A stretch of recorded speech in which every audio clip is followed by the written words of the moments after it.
गेटটা ওইদিকে না? হ্যাঁ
বন্দনা করছেন, তখন আমি পৃথিবীর নূতন মাটিতে কোথা থেকে এক প্রথম জীবনোচ্ছ্বাসে গাছ হয়ে পল্লবিত হয়ে উঠেছিলেন।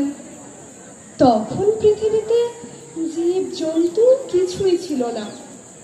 বৃহৎ সমুদ্র দিন রাত্রে দুলছে এবং অবোধ মাতার মতো আপনার নবজাত ক্ষুদ্র ভূমিকে মাঝে মাঝে উন্মত্ত আলিঙ্গনে একেবারে আপ্লুত করে ফেলছে।